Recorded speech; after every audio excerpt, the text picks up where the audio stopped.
জীবনের উদ্দেশ্য ঈশ্বর লাভ, আর মানুষের সেবার মধ্যে দিয়েই সফল হতে পারে সেই উদ্দেশ্য। শ্রী শ্রী রামকৃষ্ণ পরমহংসদেবের এই ফর্মুলাকে মাথায় রেখেই বছরভর একাধিক সামাজিক ও ভক্তিমূলক কাজের সাথে যুক্ত থাকে বেহালার শকুন্তলা পার্কের শ্রী শ্রী রামকৃষ্ণ সেবক সংঘ। দিব্যত্রয়ী ও শ্রী রামকৃষ্ণের পার্শ্বদের জন্মতিথি, যুব উৎসব উদযাপনের পাশাপাশি নিয়মিত মুষ্টিভিক্ষার আয়োজন করে এই সংঘ। এবার এই সংঘের উদ্যোগেই অনুষ্ঠিত হতে চলেছে এক বিশেষ ভক্ত সম্মেলন। দিনভর তাদের এই সম্মেলনে বক্তব্য রাখবেন রামকৃষ্ণ মিশনের সন্ন্যাসিনী ও এক বিশিষ্ট বাগ্মী।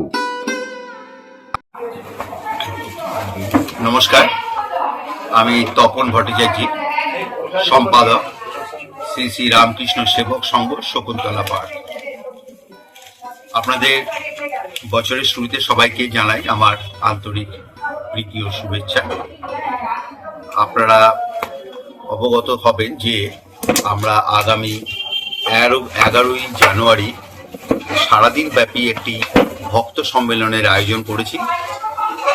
প্রথম পর্বে আমাদের বক্তৃতা রাখবেন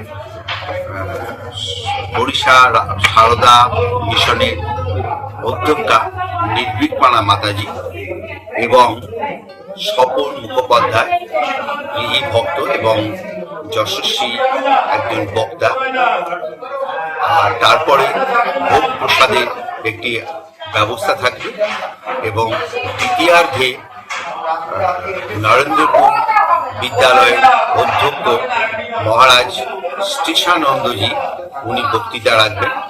আমার সবার কাছে অনুরোধ থাকবে আপনারা এই ভক্ত সম্মেলনে আসুন এবং যাতে এই ভক্ত সম্মেলন ব্যাপকভাবে সফল হয় তার জন্য